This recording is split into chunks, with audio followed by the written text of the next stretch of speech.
있다 하니라. 그가 또 가인의 아우 아벨을 낳았는데 아벨은 양치는 자였고 가인은 농사하는 자였더라.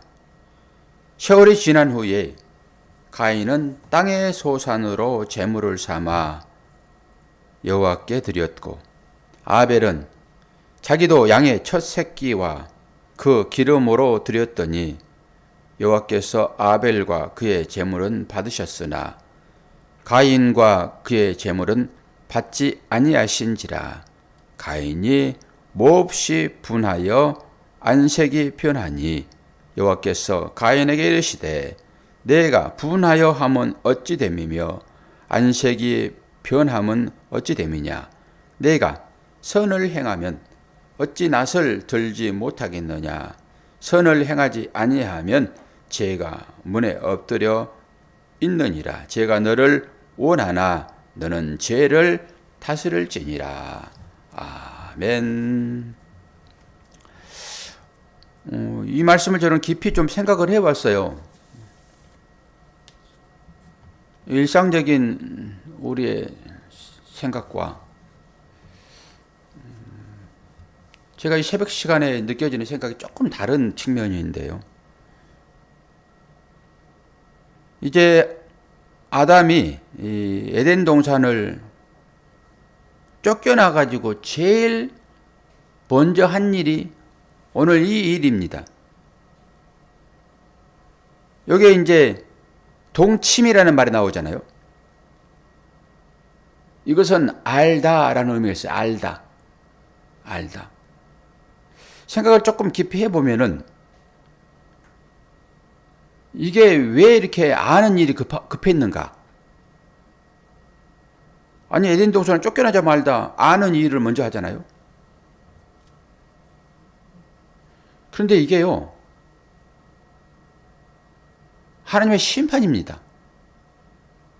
이 두 가지 측면을 여러분 한번 보세요. 왜 이게 하나님의 심판인지. 하나님께서 지금 징계의 수단으로 여자는 아이를 낳게 되고 남자는 이마에 땀을 흘리게 되는 거잖아요. 이제 땅을 갈므로 인해 가지고 아담이 이마에 땀을 흘리게 되죠. 땅을 갈아라. 그 얘기는 뭐예요? 너의 근본이 뭔지 깨달아라, 이런 의미가 사실 그 안에 있잖아요. 그러놓고 와가지고 첫 번째 하는 일이 이 동침하는 일입니다. 이 생명이 나온다라고 하는 것은 우리들에게 큰 축복이기는 해요.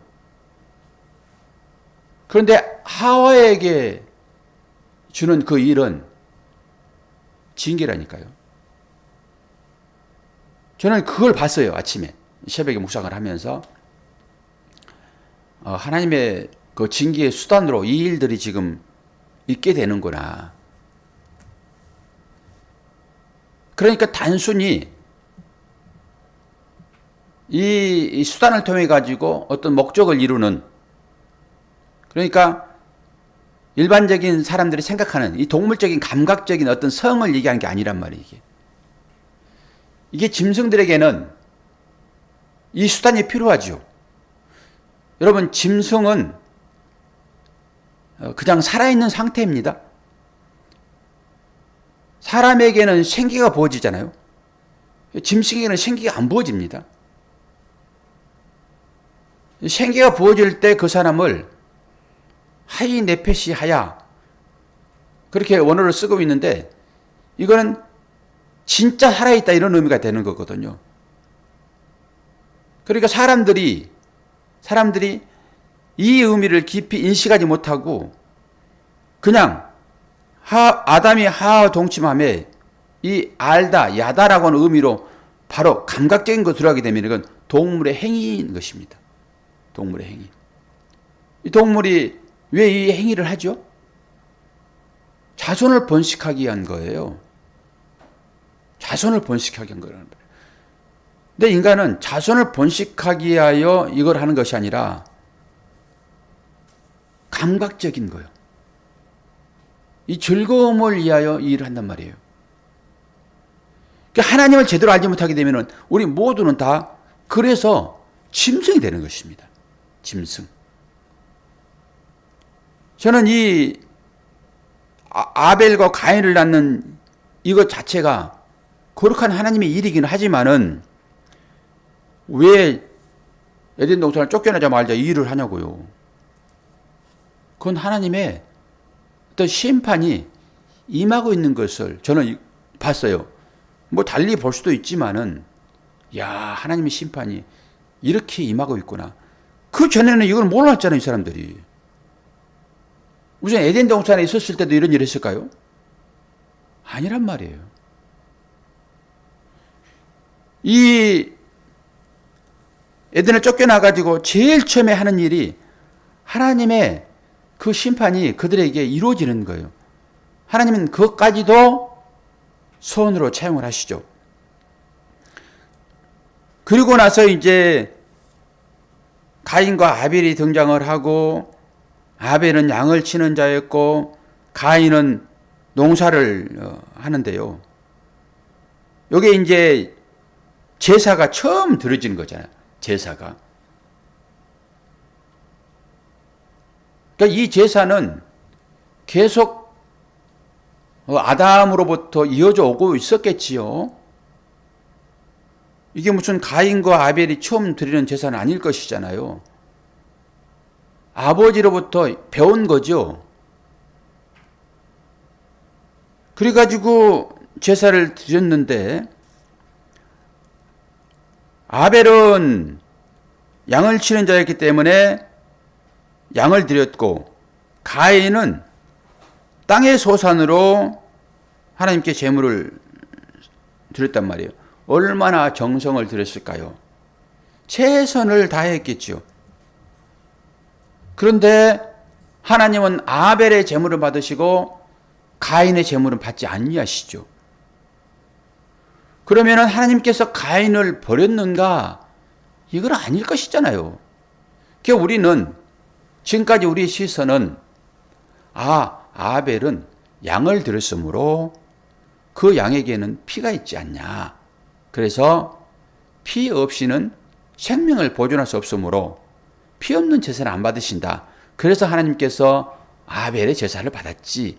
이렇게 얘기를 했고, 저도 이 히브리서를 보게 되면은 아벨은 믿음으로 드렸다고 얘기를 하고 있잖아요. 해석이잖아요, 그게. 그래서 믿음으로 드린 제물만 받으시는구나 라고 생각을 하고, 아벨은 참 제사를 드렸고 가인은 그렇지 않았구나. 그러면 우리가 어떻게 제사를 드려야 하나님 받으실까? 여기에 초점이 있었잖아요. 하나님께서 어떤 제물을 받으시는가? 그리고 우리의 인간이 어떻게 하나님을 향하여 나아가야지만 하나님 기뻐하실까? 전부 이렇게 초점을 맞춘단 말이에요. 저도 초점을 그렇게 맞추지 맙시다. 이 하나님의 말씀은 아버지의 마음을 알도록 하는 것이지 우리의 행위를 부추기는 그런 것이 아닙니다라고 늘 얘기를 하지만은 이런 부분에 가가지고는 또 우리 인간들이 어떻게 해야지만이 하나님께서 기뻐하시는가 이런 쪽으로 간단 말이에요. 그런데 제가 늘 얘기했던 방법으로 그 시각을 벗어나가지고 하나님의 마음을 여기에서도 보잔 말이죠. 여기에서도. 하나님께서 아벨은 받으시고 가인은 받지 아니하시려고 이런 일을 작정하실까요? 아니란 말입니다. 이건 가인을 시험하는 거예요. 가인을 테스트하는 거라고요. 받고 안 받는 것은 하나님께 있어요. 주권이 어디에 있느냐라고 보셔야 한단 말이에요. 이 일을. 우리는 피조물로서 아니 받으시면 기쁜 것이고 안 받아도 안 받으신 그분께 주권이 있으므로 내가 거기 항의할 일이 없는 것인데 가인은 그걸 놓쳐버리는 거예요. 그것을. 그래서 결국 아벨을 죽이는 걸로 가는 거예요. 그러면 우리가 이제 이 말이 어디에 등장하는지 물론 창세기 앞서지만은 이 출애굽기에 어떻게 사람들이 제사를 드릴 것인지를 정해놨어요. 출애굽기 보자고요. 출애굽기 23장 19절. 출애굽기 23장 19절.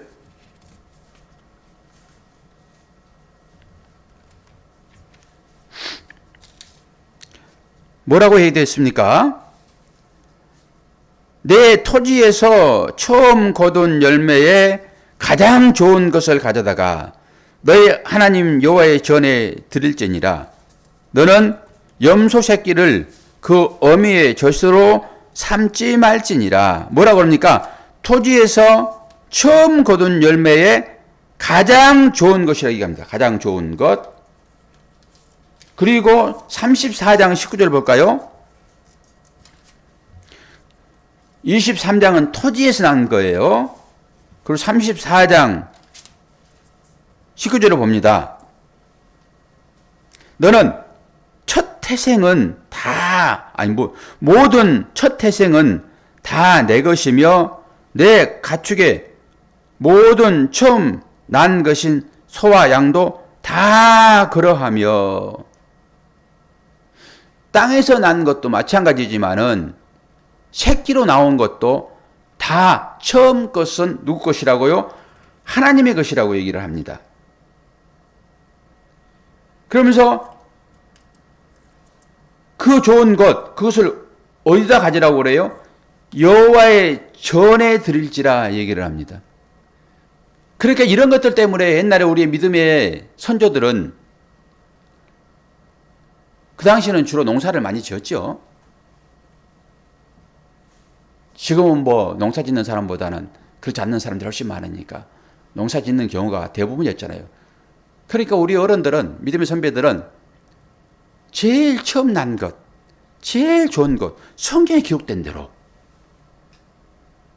그래가지고 주의 전으로 가져오는 것은 다른 얘기로 목사에게 갖다 줬단 말이에요. 제가 목사라서 그런 건 아니고 그게 말씀을 이룬다고 하는 측면에서 아주 귀한 믿음이었어요. 이 문자대로 그냥 그렇게 순수하게 행했단 말이에요. 지금도 제 동기 목사가 목회를 하는데 그거는 이제 시골이잖아요. 그래서 소도 키우고 뭐 농작물도 하고 과수원도 하고 이러는데, 과수원하는 분이 아니라 그분이 하우스를 조그맣게 하나 지었는데 거기에다가 그 열매, 그 뭐죠? 그 열매가? 한라봉. 한라봉을 수확을 했대요. 그래가지고 그 처음 딴 것이라 해가지고 우리 목사님 드려야지라고 가져왔는데, 지난번에 제가 상가에 갔다 오면서 잠깐 들렸거든요. 거기에 지나가는 길이라서. 그때 그걸 주더라고요. 이거 형님, 이거 참 귀한 것입니다. 그분이 그렇게 농사를 지어가지고 이제 목사한테 갖다 준 것이라서 형님께 드립니다라고 줬더니 뭐 맛은 다 똑같죠 뭐. 근데 그 마음이란 말이에요. 우리가 하나님께 나와서 예배 드리는 것 자체가 그런 거거든요. 그리고 왜 하나님은 처음 것을 그렇게 요구를 하냔 말이에요. 땅에서 나온 처음 것, 그리고 짐승도 첫 새끼, 이걸 받으시는 거거든요. 그럼 우리는 다 배운 자들 되었잖아요. 우리는 유월절의 의미가 뭔지를 다 알잖아요. 그 유월절 의미가 여기에 담겨 있잖아요. 난 유월절 의미도 몰라요. 그러면은 성경을 또 달리 배워야 되겠지만은, 유월절의 그 의미가 뭡니까? 장자를 죽이는 거잖아요. 예? 아이는 농사가 첫 것이라는 말씀이 없다. 출애굽기 23장 19절이요. 그러니까 엉뚱한 데 찾아보지 마시고, 출애굽기 23장 19절에 첫 것을 하나님이 전에 갖다 드리라라고 한단 말이에요. 그러니까 창세기만 보면 안 되는 거고 다른 성경이 전부 해석을 하고 있단 말이에요. 해석을. 그 해석을 봐야 돼. 그러니까 성경을 전체는 모르게 되면은 어디 그런 것이냐라고 목사의 말을 트집 잡는단 말이에요. 성경 전체를 보지 않고서는 안 된다라고 하는 거죠. 그래서 설교라고 하는 것은 성경 전체를 가지고 설교를 하는 거잖아요. 그래서 성경 전체를 모르는 사람들이 어디에 그런 게 있냐라고 트집을 잡아요. 그리고 목사는 또 해석을 하잖아요. 하나님의 계시가 임하기 때문에 그 해석을 가지고 설교하잖아요. 그러면 그 설교를 가지고 어디에 단어가 그런 단어가 있냐라고 또 트집을 잡아요. 뭐 그렇게 트집할 수 없죠. 뭐 그런 의미로 말씀을 보시란 말이죠. 그래서 근거를 어디에 두는가가 너무나 중요해요. 이렇게 따지고 덤빌 수 있잖아요. 어디에 그런 말이 있냐라고. 그래서 목사는 그러니까 창세기 그 단어가 없지라마는 성경 전체에 그 얘기 있잖아요. 창세기 그 얘기가 히브리서도 있고 신약에도 있고 성경 구약은 동영상이고 그 동영상은 그 자막이 없기 때문에 해석이 안 된단 말이에요. 그래서 그 자막을 다 하는 것이 신약이에요. 그래서 신약의 개념을 가지고 그 구약을 보라 이런 얘기예요. 그러니까 제가 집사님을 책망하는 게 아니라 성경을 그런 관점에서 보시라 이런 거예요. 그러니까 이게 한번 꽂혀놓게 되면은 설교 안 들어옵니다, 이제. 어디 이게 구약에 창세기에 그 말도 없는데 저 목사가 지금 무슨 소리 하고 있어. 그래, 거기 꽂혀가지고 틈만 하면 이제 마지막에 설교 듣지도 않고 나가면서 목사님, 그 말이 창세기 어디 있어요? 그러고 나간단 말이에요. 은혜 못 받고. 무슨 말인지 아시겠죠? 그러니까. 그러니까 이렇게 얘기해야 된다니까. 오해하는 것이 아니라 예를 들어서 설명하는 거란 말이에요. 무슨 얘기 아시겠죠? 그러니까 이 얘기도 그 얘기가 잘 전달 안 되는 거죠. 이 얘기 자체도. 목사님이 오해하시는 게 지금 들으시는데? 그러니까 오해하시는 걸 들으신다고. 참 주여. 이 불쌍한 중생들을 어찌합니까? 저가 듣기에는 목사님 말씀이 맞다고. 첫 그 가인의 이렇게 출애굽기에 보면 네. 첫 것을 드려라 이럴 네. 때 가인이 드릴 때는 첫 것을 드리겠다는 말이 없다. 그러니까 이 말씀이 맞다라고 그런 뜻으로 하시는 말씀이신 거죠. 아니, 집사님은 지금 구약의 창세기에는 첫 것이 없다고 그런 걸 얘기하신 거잖아요, 지금. 그렇죠? 가인이 네. 하나님한테 혼난 게 첫 것을 드리지 않았기 때문에 네. 혼났다는 것을 말씀드리는 거죠. 그렇죠. 저도 그거 읽으면서 땅에 솟아 앉아서 땅이라는 말이 확 들어오더라고요. 죄송해요. 이제 여기까지. 그런데 구약 성경에는 오늘 창세기에는 땅에 솟아를 했단 말이에요. 그래서 그걸 설명하기 위하여 하나님께서는 왜 그러는가라고 하면서 출애굽기 설명을 지금 하는 거잖아요. 그러니까 오해를 하는 것이 아니라 창세기에는 첫 것이란 말이 없어요. 맞아요. 예. 그런데 왜 첫 것을 안 드렸기 때문에 하나님께서 진노하셨는가 그런 얘기는 아니란 말이에요. 성경은. 그건 믿음으로 드렸느냐 믿음으로 듣지 않았느냐 이런 거고 그 자체도 하나님께서 받으실 때는 그거 보지 않는단 말이에요. 그거 신약에 들어와 가지고 아벨은 믿음으로 드렸으므로 라고 설명을 했기 때문에 믿음으로 드린 것만 받으시는구나 하나님이 그렇게 생각하는 거죠 우리가. 그래서 설교를 계속 그렇게 하는 거죠. 근데 저는 그걸 믿음으로 안 받단 말이에요. 이 아침 시간에는. 우리는 그냥 드리라면 드리는 거고 받으시는 분은 하나님의 것이다라고 하는 거예요. 어쨌든 간에 아벨은 첫 것이라는 말이 있어요. 아벨. 그렇게 우기고 싶은 거죠. 그러니까 그 얘기들이 전부 다 이렇게 풀어진단 말이에요. 그러니까 단어 하나를 가지고 시비를 걸으면은 목사도 어찌 방법이 없어요. 여기에는 그런 단어가 없는데 왜 이런 말을 가지고 거기에 해석을 하고 덧붙여가지고 이해를 시키려고 그러느냐? 그러면 할 말이 없죠, 뭐. 방법이 없잖아요. 그래서 문자적으로만 성경을 보게 되면은 아주 위험하다고 그러는 거예요. 문자적으로. 그래서 바리새인들이 문자만 가지고 이 신앙생활을 하는 거예요. 그리고 그 문자의 뜻은 이런 거야. 라고 설명을 했더니 아니 이게 말씀이잖아. 이게 계명이잖아. 이거 하나님 주신 말씀이잖아. 그러니까 네가 누군데 와가지고 우리를 가르치려고 해. 그리고 주님을 죽이는 거예요. 그동안 내가 배웠던 것이 50년인데 50년뿐만 아니겠습니까? 그들이 예수님 오시기 전까지 몇천 년 전부터 이 말씀이 있었잖아요. 그런데 그걸 전통적으로 쭉 그 말씀을 가지고 신앙생활 했던 사람들이 아닙니까? 구약 사람들이. 그러니까 주님이 새로 오셔가지고 그 말씀의 뜻은 이런 거야. 라고 그 말씀을 풀어주니까 네가 안식일에 무슨 일을 하고 있어? 그리고 예수님을 죽인다니까요. 똑같아요. 우리의 시각이 거의 그렇단 말이에요. 그러니까 내가 만드는 틀이 있어요. 그 틀이 말씀을 문자를 가지고 해석할 수 있단 말이에요. 그리고 나서 야, 이 말이 거기 없는데 왜 그걸 가지고 얘기를 해? 라고 얘기할 수 있었어요. 그래서 그런 의미를 가지고 제가 말씀을 드리는 것이니까 누구를 책망한다든지 목사가 누구를 책망을 해요. 누구를 따져요. 아, 그렇습니까? 라고 말하는 거지. 그러니까 아시겠죠? 예. 첫 것이라는 의미를 이제 풀어드립니다. 그게 6월절이에요. 6월절. 6월절이라는 것도 예수란 말이 없잖아요, 거기에. 그냥 양을 잡아 죽이는 거지. 우리는 그 양이 예수인 걸 알잖아요. 그런데 문자만 가지고 있는 사람들은 왜 이 양이 예수냐라고 또 덤비겠죠.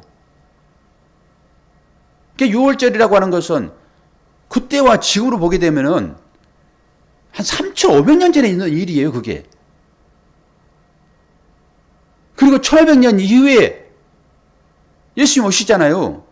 1,500년 전에 그런 일들을 하면서 하나님은 전부 사인을 숨겨놓은 거죠.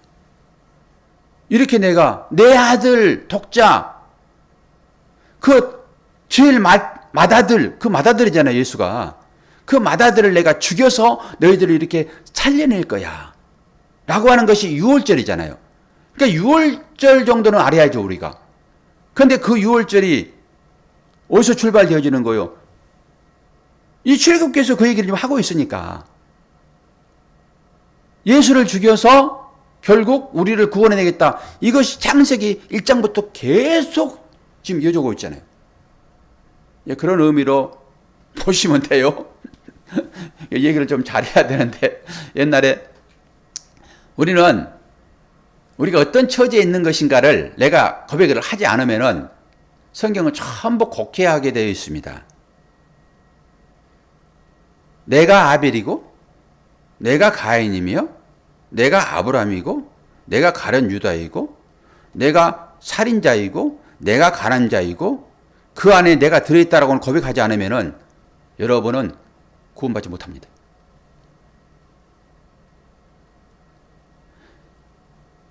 내가 예수 안에 들어있단 말이에요.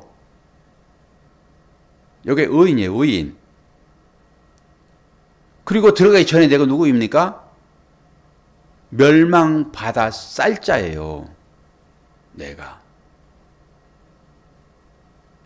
근데 나를 주장하는 그 순간부터 나를 주장한다라고 하는 건 뭐지요?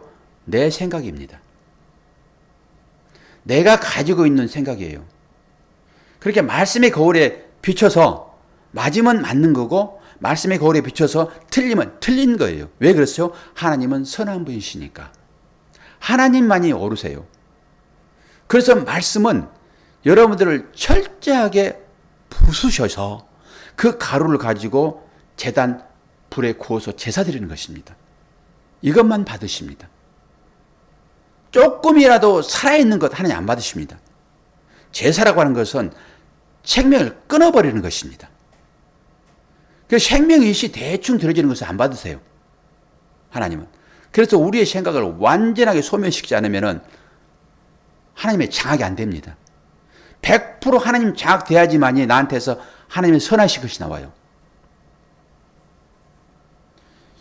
거기까지 우리가 내려가지 않으면 재물 절대 안 됩니다. 그러니까 이것도 하나의 제사가 또 되는 거예요. 이런 일들이 얼마나 내가 죽어야 되는가. 여러분 한번 마지막까지 한번 가보십시오. 내가 그렇게까지 죽을 수 있는 사람인 것인지. 아무리 신앙 고백을 해도요 안 죽습니다. 거기 내려가야지만이 아는 거예요. 나는 예수의 은혜가 아니면은 죽을 수 없는 자였구나. 죽어야지 부활로 나오잖아요. 여러분 생명이 0.01% 살아있으면 그건 산 거예요. 그것의 상태에서는 부활이 될 수 없습니다. 온전하게 사흘 동안 완전히 푹 썩어야 돼요. 그래야지 부활로 나옵니다. 이건 주님만이 하실 수 있는 일이에요. 주님만이. 저는 생각이 참 많습니다. 여러분들의 모든 생각이 다 읽어집니다. 어떨 것인지 경험되어졌기 때문에. 저도 완벽한 경험은 안 되어지지만은 대부분 읽혀져요. 그래서 그 과정을 여러분 지나야 됩니다. 철저하게. 저라고 뭐 아픔이 없습니까? 저도 부서질 때 엄청난 아픔이 있죠. 얼마나 더 큰 아픔까지 저지해야만이 완벽하게 될지는 모르겠으나 지금 어떤 일들이 발생하고 있습니까? 지금 아벨이 가인을 죽이는 일입니다. 우리가 지금 내일 아침에 이제 올해를 보겠지만은 여러분 그 일들이에요. 이게 단순하게 우리의 생각 이런 게 아니란 말이에요. 현실적으로는 지금 아벨이 죽습니다. 이 죽음 앞에서 우리가 무슨 얘기를 해야 됩니까? 이걸 지식으로 가지고 이거 뭐 아벨이 죽고 뭐 가인이 살았네요. 이게 뭐가 잘못됐습니까? 여기서 머물게 되면 우리 전부 다 간념적으로 주님을 믿게 되는 것입니다. 이 가운데서 어떻게 돼야 된다고요? 내가 철저하게 가인처럼 아벨처럼 죽어야 되는 거예요. 그리고 그 죽은 자가 곧 가인인 나여야 되고요. 내가 이렇게 철저하게 주님을 죽였구나. 그래서 내가 살인자가 되는 거예요. 이 두 가지 사인을 여러분들이 보지 않으면 한 편만 보는 거예요. 가인도 나이고요. 아벨도 나예요. 이 두 가지를 다 볼 수 있어야 돼요. 집사님 감사해요. 이렇게 딱 들춰내가지고 다시 한번 깊이 있게 보게 되잖아요. 여기에서 우리가 누구를 드러내고 누구를 죽이고 할 일이에요. 이런 일들이다. 우리가 제물로서 온전하게 드려지는 것이고 우리가 또 가인처럼 온전히 제물을 잡는 그런 상태로 가가지고 우리가 어떻게 되는 거예요? 그러면 할 말이 전혀 없게 돼요. 하나님 앞에서만. 사람 앞에서 우리가 뭐 따지고 덤비고 하는 것이야 충분히 할 수 있으나 하나님 앞에서는 아무 할 말이 없는 사람입니다. 왜 그렇습니까? 내가 아벨을 죽이는 자이기 때문에. 자, 그런 의미로 오늘 출애굽기 말씀도 보았고 창세기 말씀도 보았어요. 그 가운데서 하나님의 마음을 조금이나마 저와 여러분들이 알면 좋겠습니다. 왜 아담이 에덴 동산을 쫓겨나자마자 그 일들을 행했는가? 여러분들의 삶을 살펴보면서 우리가 얼마나 감각적인 것으로 신앙생활을 하고 있는가? 여기에는 생명을 얘기를 하고 있고 하나님께서 얼마나 그 일이 악한 것이었는지를 바로 심판하는 과정으로 사람들을 밀어넣는 것으로 저에게는 아침에 보여주더라고요. 이 일들이. 그런데 이 일들을 사람들은 어떻게 생각해요? 왜 이렇게 험난한 세상이 되었습니까? 왜 소돔과 고모라가 왜 생겼습니까? 이 시대가 그대로 진행된 거잖아요, 지금. 끝까지 갈 것입니다. 그곳은 소돔 고모라이고 여기서는 좋은 것이고 아니요. 여러분 삶의 그 자리가 소돔과 고모라 성이라니까요. 그걸 볼 수 있어야 돼요. 내가 그의 주인공이고. 그런데 어떻게 해서 끌려 나옵니까? 롯이. 천사에 의해서 끌려 나오는 거예요. 그 천사가 누구예요? 성경에서 천사는 전부 다 누구? 예수 그리스도예요. 예수 그리스도에 의해서 내가 끌려 나와가지고 사는 거란 말이에요. 그런데 그 중에서도 소금 기둥 된다니까요. 이런 말씀들이 들려주셔야 돼요. 이런 말씀들이. 내가 어떻게 해서 구원받았는지. 오늘도 그 은혜가 저와 여러분의 삶 가운데 풍성하게 임하는 새벽 되기를 축원합니다. 기도하겠습니다. 아버지 하나님, 하나님의 사랑과 은혜를 감사합니다. 오늘 이 새벽 시간에도 주의 은혜로 하루를 시작합니다. 아담과 하와를 하나님께서 사랑하셨기에 그들을 통하여서 자녀도 생겨나게 하시고 그 자녀 중에 아벨을 택하신 것은 그 아벨이 주님인 것을 우리가 또 깨닫습니다. 오늘도 그 은혜 가운데 있도록 도와주시고 이 추운 날씨 가운데서도 야지에서 일하고 있는 우리 사랑하는 성도들이 있습니다. 어떤 가운데 있을지라도 늘 건강으로 지켜주시어서 모든 성도님들의 삶 가운데 하나님 은혜가 풍성하도록 인도하여 주옵소서. 예수 그리스도 이름으로 기도하옵나이다. 아멘.